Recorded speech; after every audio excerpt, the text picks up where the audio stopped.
La prière n'est pas simplement une pratique de la vie chrétienne, ni un exercice de piété réservé à certains moments particuliers. Elle constitue un principe spirituel établi par Dieu lui-même pour l'accomplissement de sa volonté sur la terre. Dans sa souveraineté, Dieu a choisi d'agir dans l'histoire de l'humanité en réponse aux prières de son peuple. Bien qu'il soit tout-puissant et parfaitement capable d'agir sans l'intervention des hommes, il a voulu associer ses enfants à son œuvre par le moyen de la prière. Celle-ci devient ainsi un partenariat entre le ciel et la terre. Jésus lui-même révèle ce principe dans Matthieu chapitre 9, versets 37 et 38. La moisson est grande, mais il y a peu d'ouvriers. Priez donc le maître de la moisson d'envoyer des ouvriers dans sa moisson. Cette déclaration est particulièrement révélatrice. Le maître de la moisson connaît parfaitement le besoin. Il sait mieux que quiconque que les ouvriers sont insuffisants. Il possède toute l'autorité pour envoyer immédiatement de nouveaux serviteurs. Pourtant, au lieu d'agir directement, il ordonne à ses disciples de prier. Pourquoi? Parce que Dieu a établi que certaines de ses interventions sur la terre seraient précédées par la prière de son peuple. La prière ne consiste donc pas à informer Dieu de ce qu'il ignore, mais à entrer dans le processus qu'il a lui-même institué pour accomplir ses desseins.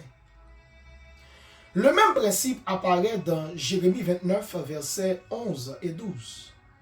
Dieu déclare à Israël, « Car je connais les projets que j'ai formés sur vous, dit l'Éternel, projets de paix et non de malheur, afin de vous donner un avenir et de l'espérance. » Cette promesse est entièrement fondée sur la volonté souveraine de Dieu.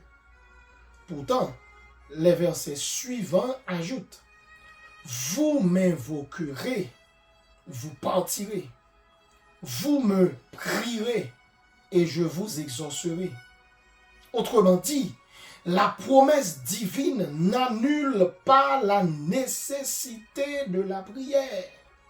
Elle la rend indispensable.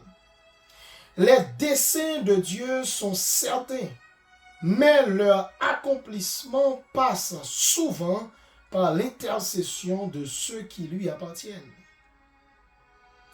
Dieu ne demande pas à son peuple de prier parce qu'il hésiterait à bénir, mais parce qu'il a choisi de faire de la prière le canal de ses bénédictions. L'expérience du prophète Élie confirme également cette vérité. Dans 1 Roi chapitre 18, Dieu annonce qu'il va mettre fin à la sécheresse qui frappait Israël depuis 3 ans et demi. La parole prophétique était certaine, la pluie devait tomber.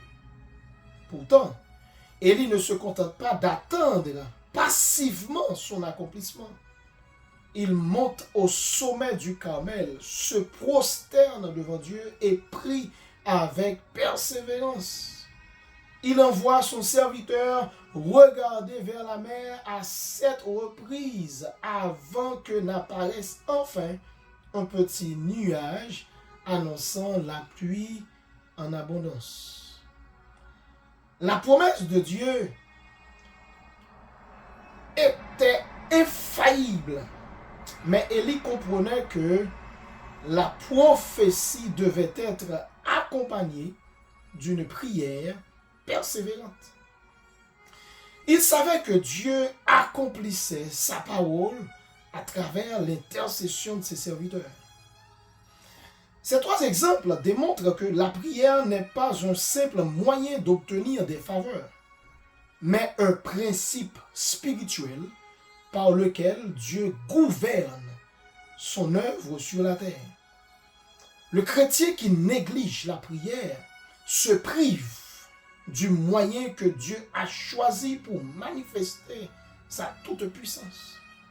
C'est pourquoi Jésus a enseigné qu'il faut toujours prier et ne point se relâcher. Luc 18, verset 1. La prière ne change pas seulement les circonstances. Elle ouvre la porte à l'action de Dieu dans les situations humaines. Comprendre ce principe transforme notre manière de vivre.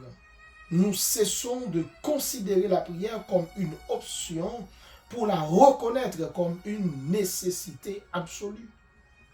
Si Dieu a établi la prière comme l'un des moyens privilégiés de ses interventions, alors chaque croyant est appelé à persévérer dans l'intercession, convaincu que le Seigneur agit puissamment en réponse aux prières faites avec foi. Que Dieu vous bénisse richement et abondamment. À la prochaine.